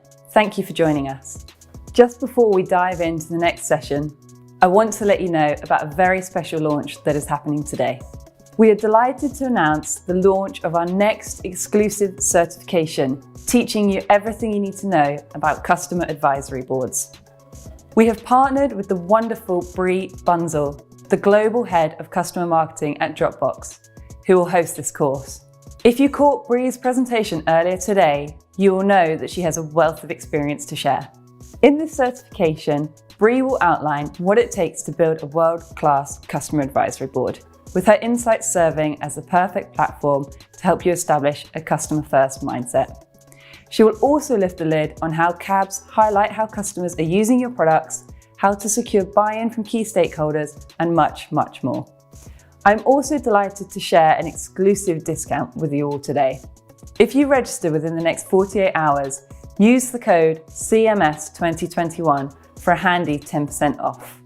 But be quick, this code will expire at 6 p.m. Pacific time on Friday. And now, on to the next talk.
Thanks for joining us today. We're very excited to be part of the Customer Marketing Summit with you all and hope you've been enjoying the session so far. My name is Laura, and I'll be moderating a fireside chat between two of our marketing leaders here at Telus. With me today is Ayush Sen, our Director of Customer Marketing, and Ryan Tollofson, our Director of Next Gen Communication Solutions. We thought it would be interesting to hear a perspective from both customer marketing and product marketing today. But before we get started, and to give you a bit of context, I want to share with you who Telus is and what part of the business we sit in. Telus is a world-leading communications technology company in Canada with 16 million customers. And myself, Ayush, and Ryan are part of our partner solutions team. Our team works closely with global carriers and hyperscalers around the world to take traditional carrier services and next-gen products that have been developed through co-innovation with our customers to various market segments. And so with that, I will kick off our first question. So being in the telco space, and in particular carrier services, have you seen an evolution of new customer segments? Let me take that question. And the short answer is yes. The long answer is that segments actually have evolved significantly over time. I'm just going to take maybe the last 30-year snapshot to just give a flavor and also probably stick to most of our age groups where we have good memory of what I'm talking about. There was a period of time when telco connectivity fundamentally meant landline. And most of us are old enough to remember during our young age, that's what it was, right? Internet was still at its infancy, and connectivity over long distance was expensive, dominated by national carriers. Think where we are now today. Such a different world, and so many different ways in which connectivity is done. You have still the landlines. They have not yet completely died, but you do have voice over internet. So think of your WhatsApp type of call. You have voice over Zoom, what we are doing, which can be over internet, can be over your phone line. You have all kinds of other applications where you can talk to each other. There is video chat. There is interactive chat where you can collaborate and work with each other. So what was at one point of time a voice communication has now really spread into different types of communication, cooperation, and collaboration between different people. And different tools allow you to do those different things. As an individual, if you think, you probably use different solutions for different requirements. You probably use your mobile phone to connect to some of your friends directly, or your parents, you call them. Some of them you probably just text or message over something like a WhatsApp or a Google. And probably there's a work group where you use Google Hangouts, Microsoft Teams, etc. So just to show how that has spread, allows you to kind of appreciate that within the communication service provider industry, we now have multiple different entities and segments of how that service is provided. So let's take a very specific example to answer your question. We do have broadly two categories of communication services today when it comes to the telco world. One is where we directly, as a telecommunication company, provide the solution to the customer, whether it's a consumer or a business. So a good example is when you buy a mobile phone from Telus, you are directly dealing with a telco, which is Telus. Let's take the other example where you are using the network which has been built by a telecom and communication company, but not directly with it, right? A very simple example of that would be when you're doing a Zoom call, the internet is flowing on a telecommunication infrastructure. If you're using a voice over phone to connect to Zoom, that's happening over a telecom infrastructure. But obviously the over-the-top solution provider or the interface which is working with you, whether you're a business or a consumer, is now a different entity other than the telecom. And that's where we are seeing as probably from the wholesale telecommunication service provider is how do we enable the end customer? We of course continue to invest in our direct catering, but it is equally important, and we have responsibility of ensuring that some of these secondary way of reaching the end customers are equally enabled, equally efficient, so that we as overall can do the part of our responsibility to the economy of supporting communication for business or for personal needs. Ayush, I would agree completely with you. I mean, one way to look at it is that before the telcos were in the business of providing dial tone and then internet, but we really are more in an information management business today.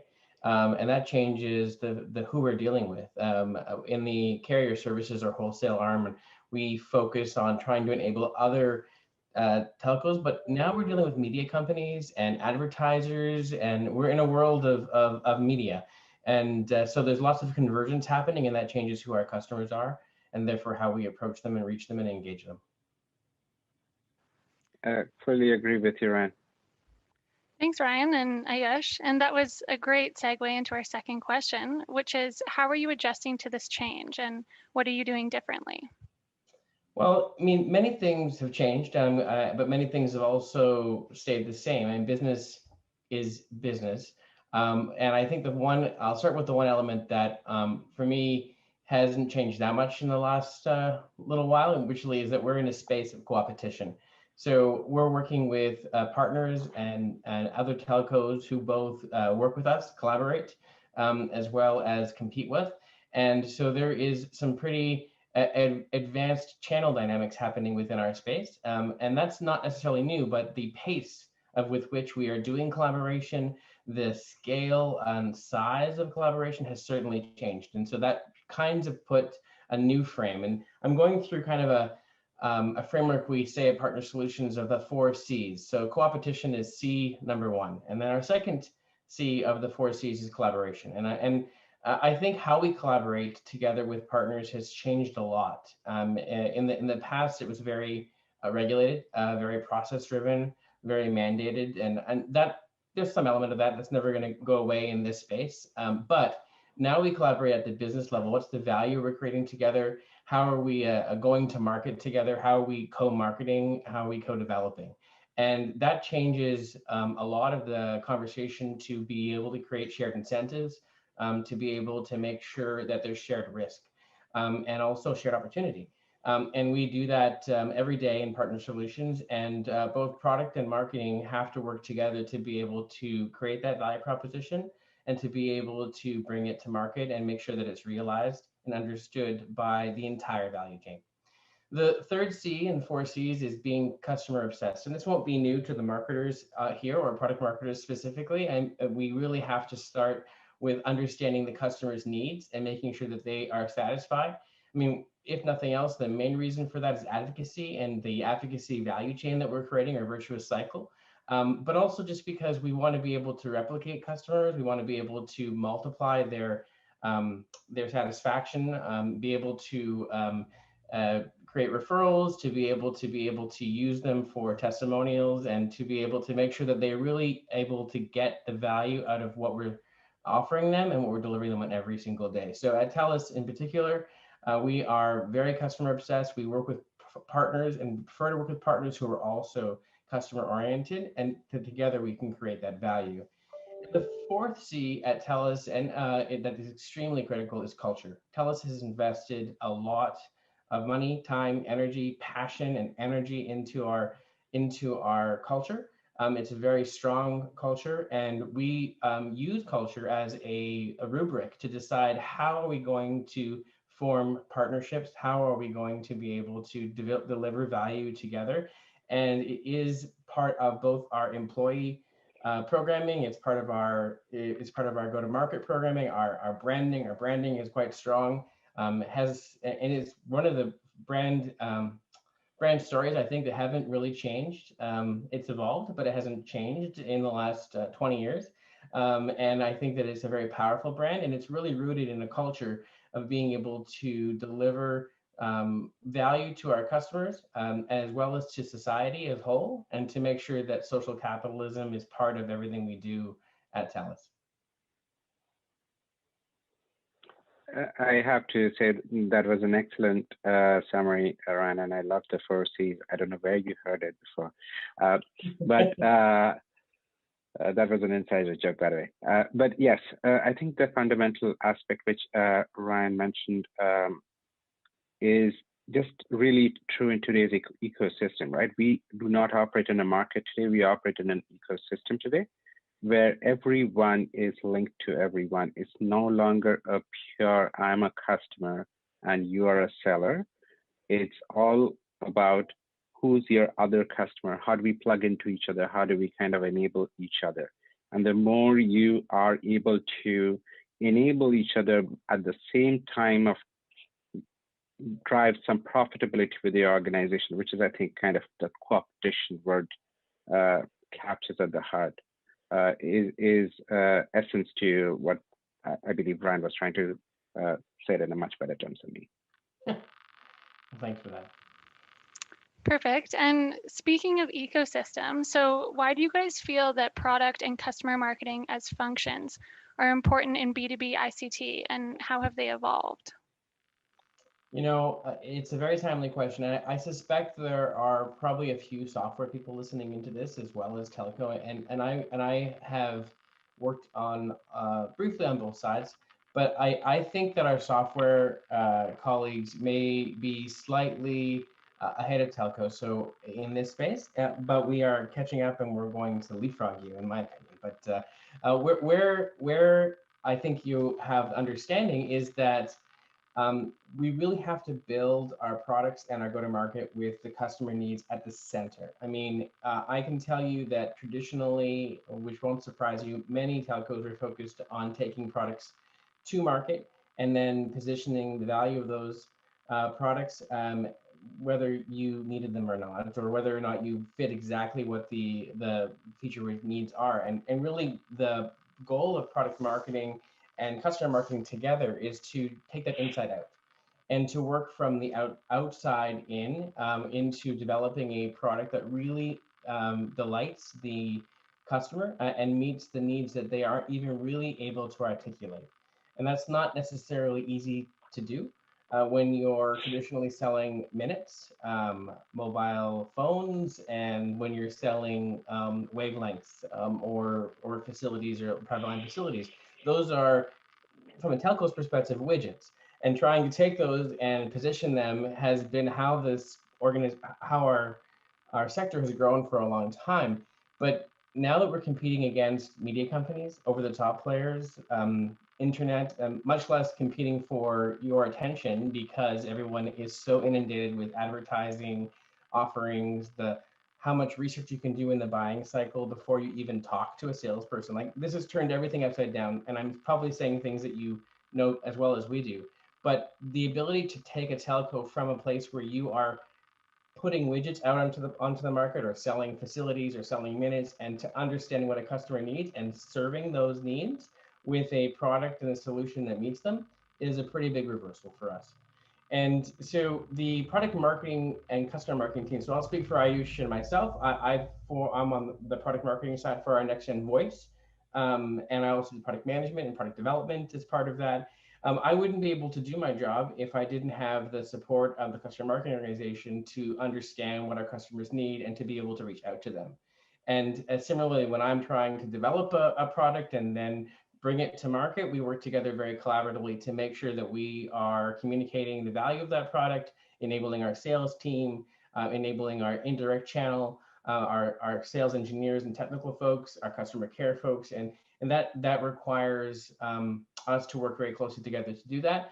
And I, on that in turn, then take the customer needs and make sure that we can develop a product that meets them in a timely fashion, and then package that and price it back out to the market.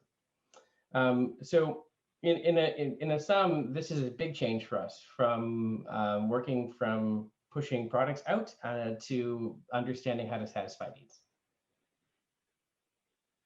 Bang on, Ryan. Like,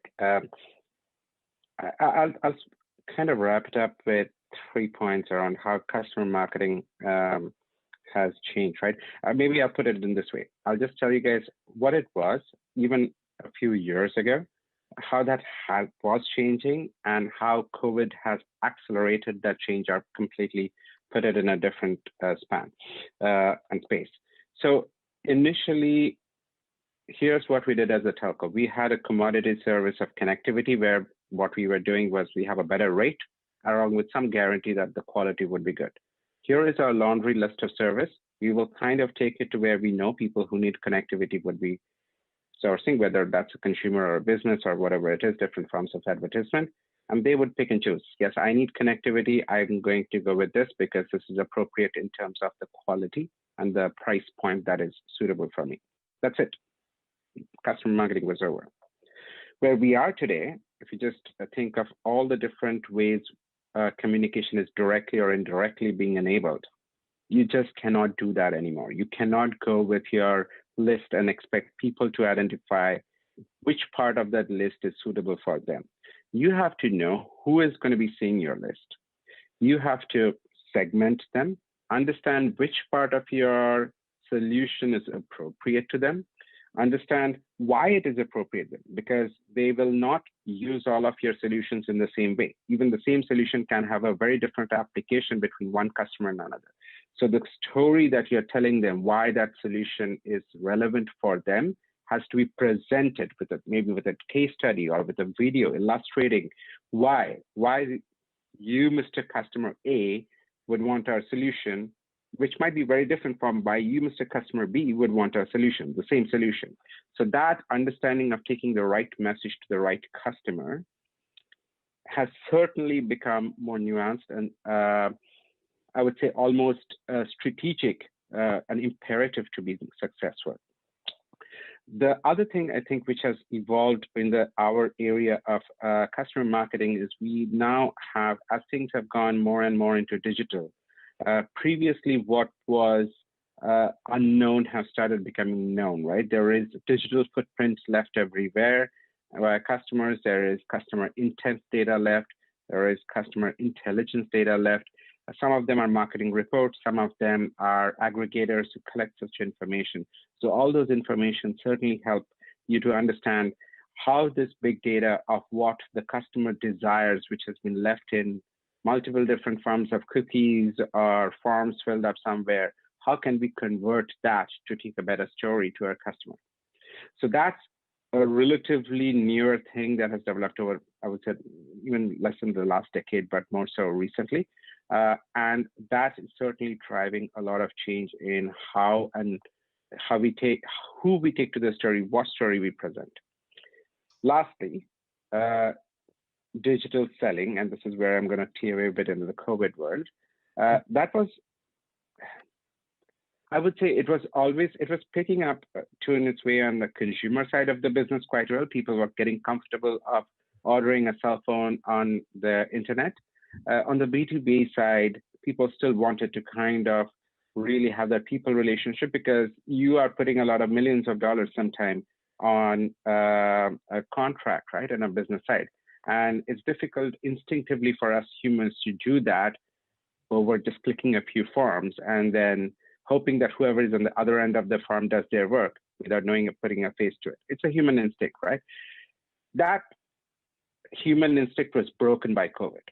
People still managed to continue their business even after, while COVID happened. And in fact, connectivity became the crux and the soul on your ability to connect the business, right? So we moved to a virtual world and a digital selling space, and how we built those relationships, how we engage the customer, how do we not take them to a restaurant or meet them at an event, conference, and booth, but drive that same level of engagement, became kind of a mystery land where everyone tried out very different things. And I'll be lying if I say this has been completely solved. A lot of different solutions have come up, some successful, some not. We have seen virtual conferences with varying levels of successes. We have seen webinars coming in where you kind of send targeted invitations to people to come and see specific part of the solution. My personal take is the success of these virtual engagements depends on a combination of what kind of homework you have done in terms of understanding who you're talking to and what you're talking about, but also a bit of empathy and retaining that personal touch, which is really difficult to do over a virtual call because you can't, shake a hand, share a beer, or share a coffee together. So combination of those two being effectively done will help you to be successful as we kind of retain some of this digital marketing going forward, even when COVID is over. So that's pretty much what I would say kind of wraps up from my side, the customer marketing story of 2021. And I think it's a really good perspective, Ayush. I would add only one thing that, even before COVID, certainly communications and ICT was on a path to becoming more and more mission critical. And I would say customer expectations, now for certainly are quite high. Because we have now become quite accustomed to be able to do exactly what we're trying to do in a meeting now online. But also, even when you think about disconnecting the phone call, when we moved, on droves from home lines to cell phones, there was really no forgiveness for call quality. I'm expecting it to work exactly like a landline. So as marketers, our job of understanding customer expectation when it's continually accelerating, and also this value chain, we're not really only selling to organizations, particularly with a mission critical service like telecommunications. We're selling to the market of one. Every single person in an organization who's using your service is going to want it to work. It's going to have an opinion about its quality. It's going to have a specific perspective on how they want to use it. And so therefore we need to be able to tackle both the organizational needs as long with each individual user. So it certainly isn't for the faint of heart, Ayush. So I'm glad you're doing customer marketing instead of me. Yeah, funny, right? Perfect. Okay, well, I think that wraps up our session there, unless you guys have anything else to add. But thank you both, Ayush and Ryan, for sharing those insights on a super interesting topic. And thanks everyone for joining us today. We hope you enjoyed this session and enjoy the rest of your day. Thank you, Laura. Thank you.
Whether you're joining a Product Marketing Alliance event for the first time, or if you're a seasoned regular, welcome to the first ever Customer Marketing Summit. Before we set the ball rolling, we just want to say a huge thank you to our sponsors, partners, speakers, and you, our lovely audience. From wherever in the world you are watching, we're sure you'll enjoy the sessions from our incredible lineup. With expert presentations, specialist talks, and deep dive panel sessions on the agenda, you are in for a real treat today. To get the most out of these sessions, please ensure you're sharing your feedback and asking all your questions in the comments section, and our speakers will be answering them throughout. After the event, a great place to continue the conversation is in the customer marketing channel in the PMA Slack community. If you aren't already a member, hop on over and come and join us. In addition to the jam-packed lineup, today we will also be announcing the winner of the Customer Marketing Excellence Award. We have had so many fantastic nominations that it was such a difficult one to judge, but we are delighted to recognise the fantastic work of an extra special few customer marketers. So, with all that to come, let's dive right in.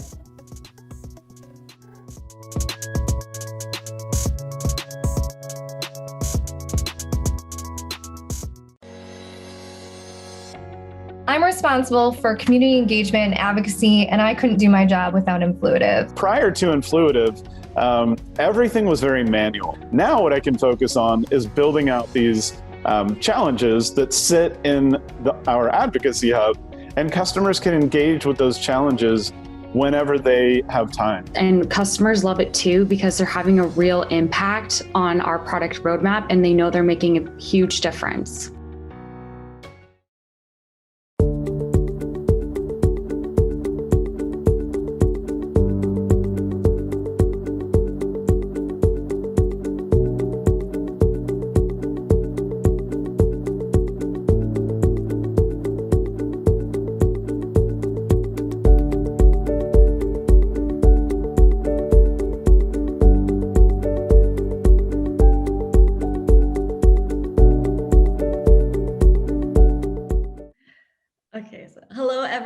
My name is Clarissa, and I'm the Customer Marketing Specialist at Presley PR Software. Where inspiring customers and helping them boost their PR workflow are what I do on the daily. So a huge part of customer marketing is about building lasting relationships with your customers and showing them appreciation. So in today's talk, I'll be asking Sarah Steffen and Christy Vaughn from Nutanix for tips and advice on maintaining meaningful customer relationships. Wonderful. Thanks for having us, Clarissa. My name is Sarah Steffen. I'm the Senior Director of Customer Marketing here at Nutanix, and I've been here almost 3 years. And I'm Christy Vaughn, and I'm a Customer Marketing Manager at Nutanix, and I'm super excited to talk about our customer marketing program here. Great. Okay, so let's just start on the questions then. So why is customer advocacy so important both at Nutanix and for the success of businesses in the longer term? Yeah, I mean, I think one of the things, we're all people, right? And people want to hear from people. And so when you have a customer or a prospect talking to an existing customer, it feels like they're having a peer-to-peer conversation. They're not being overly marketed to, and they're just having this authentic dialogue between two peers. Like, what do you like about Nutanix or whatever the company or technology is? How are you using it? What are the benefits you're seeing, right? So I feel like it's incredibly strong. I mean, our salespeople build these amazing relationships, and then our team gets to come in and continue that momentum in those relationships. And it's one of the most powerful things you can do from a marketing perspective is just have that authentic dialogue between two people. Awesome. So what does success look like in advocacy? How do you measure this, and how do you engage with your advocates and the content they share? Yeah, so a couple of things. One is, I think first and foremost is to think through the customer's eyes, right? And really always have that relationship that, again, your salespeople have already built this amazing foundation. So always think through the customer's eyes in terms of what makes sense for them, prioritize activities, how often do you reach out to them? And when you think about success, we have a great customer example on the next slide that talks about this wonderful advocate we have at Delaware Valley Health, and his name's Isaiah, and he's very, very engaged. We have an amazing relationship. It starts with the sales team, right? So we have a great relationship with that sales team. Isaiah has done numerous activities for us over the past year plus. He's spoken at speaking engagements and events for us. He's done webinars and podcasts. We made a video of his story and a case study. He's super excited about his Nutanix story, and he shares it on his social networks so that we're able to like and comment.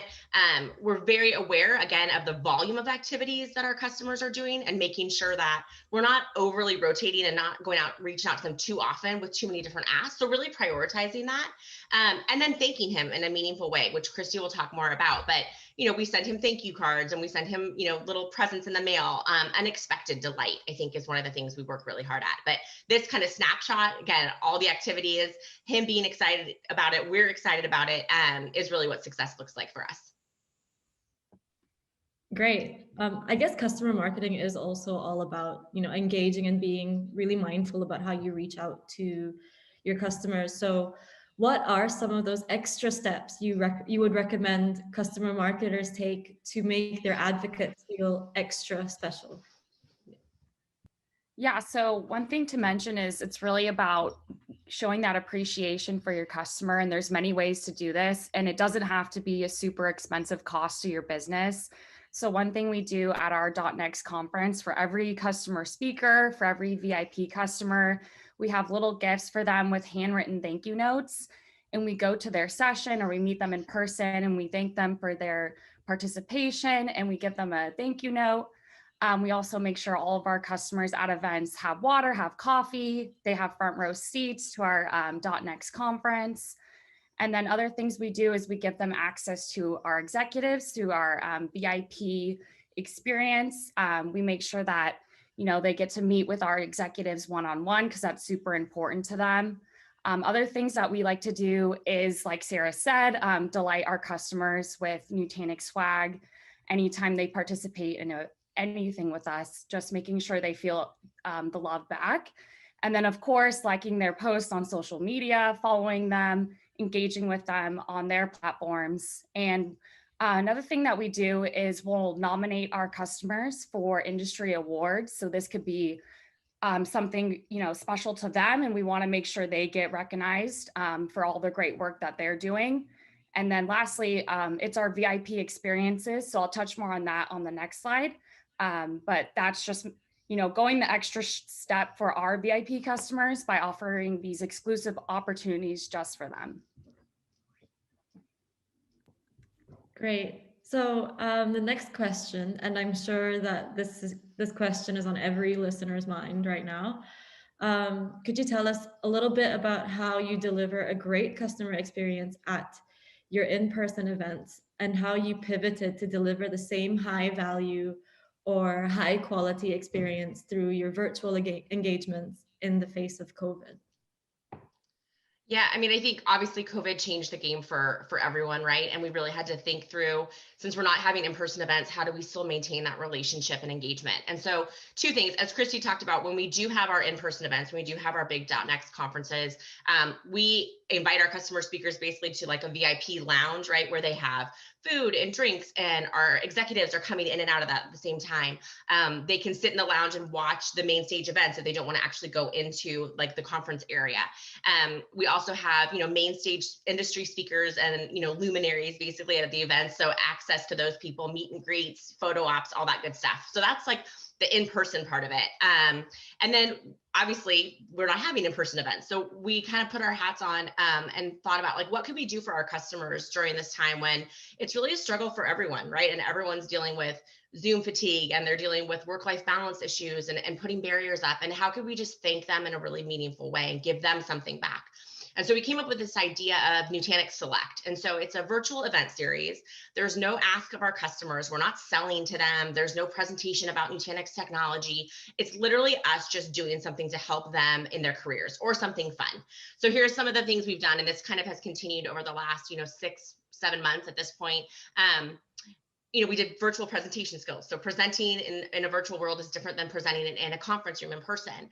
We've done social media best practices. We did a fun holiday whiskey tasting, right? So a mix of fun and then just some stuff that will help them with their careers. We also open this up to anyone on their team, right? So we might have one advocate in an account, but we're saying to them, hey, you can invite anyone you want. There's no limit. Have everyone on your team come to virtual presentation skills. So that's been a really nice way just for us to give something back to them. And we've gotten some really good feedback. And again, the cost for this is super low because we're really looking at around Nutanix at like who has these skills already, who can come in and do for free a virtual presentation skills.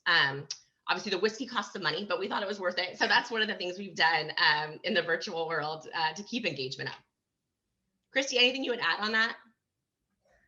No, I think it's been super exciting too to see how thankful our customer is to participate in these events, and they're, really looking forward to the next one, and they're giving us lots of feedback on, different topics they want to hear. And it's just been a really great experience to stay connected through our customers through COVID. And they really do, appreciate everything we're doing for them behind the scenes. Yeah, it's really great that you can still stay engaged even when everybody is forced to work from home and everything is virtual at the moment. But yeah, I mean, at least you can stay really active. So could you give us some examples of how you are structuring and managing your advocacy programs? Are there any specific tools you're currently using? Yeah, so one tool that we are using is Influitive, and this is our customer advocacy and gamification platform. So it's called Customer X Tribe, and it's a way to scale advocacy. So we'll push out weekly challenges, asking customers to read a blog post or share something on their social media, and of course reference activities. Would you be willing to speak at an upcoming webinar? So there's a whole bunch of different activities for them to participate in. And it's really a way for us to also stay connected with our customers through this exclusive community just for them. And of course, it has the rewards feature. So once they, get enough points, they can go and pick, meaningful rewards to them. It can be anything from charitable donations or Nutanix swag. We also offer exam vouchers to our Nutanix University. And one great thing that happened this last year is during COVID, we asked customers to share, how is Nutanix helping your business through this time? And we had, almost 100 customers sharing on their social medias how thankful they were that they're using Nutanix. And you can see some of the tweets here about their success with our, Nutanix system and how we've been able to support them through the pandemic. And what was really great is we were able to use some of these quotes on our website, of course, with their permission, and getting that quick turnaround when, COVID happened in March for our customer marketing team is just one great way we've seen success through this program. One last thing to add is, customers love it too, because they feel like they're getting to interact with Nutanix in a super meaningful way. And we also offer product feedback and different surveys. So we're, really allowing them to also feel like they're making a difference at Nutanix. And it's just been a super great program for us. Awesome. So once you've worked so hard to develop your advocates, what steps are you taking to effectively manage them to give the relationship longevity and avoid fatigue or burnout? Yeah, so I mean, I think I always talk to my team about this, and I think we all, as I said earlier, have that customer first mindset. So we do have really good relationships with the account teams. We do kind of know our customers. What have they done recently? When do they need a break to avoid that fatigue? I say it hurts my heart, right? When someone puts us on the do not call list, I'm like, what have we done wrong? And so a couple ways, I mean, one is it's kind of just in our heads, right? Where we know like, oh, this account manager, we've reached out to him so many times recently for this customer to participate. Let's take a break. We also obviously have some programs around this too. So within our Salesforce, we do have a customer reference activity, which you can see on the screen here. And it basically lists any activity they do, right? So whether that's a peer-to-peer conversation, did they talk to an analyst? Did they speak at an event? Did we create a video with them or a case study? It lists all of that. It has links to the asset if it's actual content. And then it talks about who owns it on the team, right? So I can go in and know that I own these ones, Christy owns those. And then also any notes, right? So any anecdotal feedback. So if they spoke at an event, that's when it's really helpful, because you can remember like, oh, in 2018, they spoke on this topic with this Nutanix executive. This was the feedback they got, or the speaker score, right? So all of it's all saved in one spot within the account, which we think is really, really helpful. It's very helpful across our team to have visibility of kind of who's done what recently. And again, where do we need to like pause? Like just give them a minute, give them 6 months before we reach out to them again. And then we talked about the other things too. It's, they're people, they want to be thanked for their time. And I think one of the things that we work really hard to do is to not have these big like ebbs and flows where they only hear from us when we want something from them, right? So when you think about the thank you gifts, when you think about the Nutanix Select virtual activity, right? That's just kind of a constant stream of hearing from us, but hopefully not in an annoying way, is what our goal is, right? So talk to them enough, but don't be annoying about it. And then just meaningful, give them thank them. And sometimes it's as simple as a thank you note. It doesn't need to be a $100 gift card to something. It can just be a thank you email. And I think that's something that, at Nutanix, we're really, really customer focused. We're very customer first. And so I think just a couple of those things, if you implement them, if you're not already doing them, I think you'll see a big shift in your advocates and their longevity. Awesome. Well, thank you so much for taking the time to share your expertise and your advice in customer marketing, and especially with COVID happening and people having to adapt and still engage with their customers virtually. I think they'll find this talk really useful. So last question. Okay, so what is something you are looking forward to in the year ahead, work-related or not? Yeah, for me, I mean, it's all about the relationships. And I think our team has done a really good job of pivoting and trying to, stay as connected as we can in this virtual world we're all in. But I'm excited to see people in person. I'm excited to go to events and shake hands and, say thank you in person and get to know them and maybe share lunch, like those things that we're not doing right now. So for me, it's really about just the in-person energy and relationships. And I can't wait. So that's my big one. And then outside of work, I don't know, my kid's going back to school full time. Can I say that? Because I'm ready for them to be out of the house. So that's mine. Yeah, I'm super excited just to see our customers in person again. I run our customer advisory boards, and it's just something super exciting about meeting them in person and really getting that face-to-face interaction. I'm definitely missing that, as well as our big .next conference. That's always super exciting, getting to see all of our customer speakers and all of our VIP customers.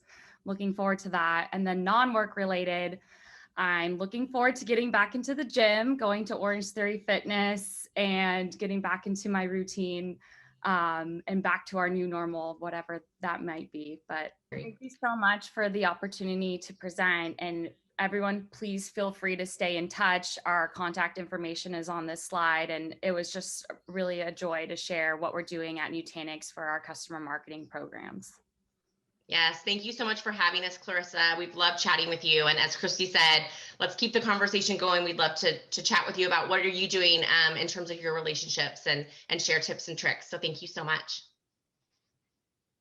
All right, thank you all. It was nice chatting with you, and enjoy the rest of your week. Thank you.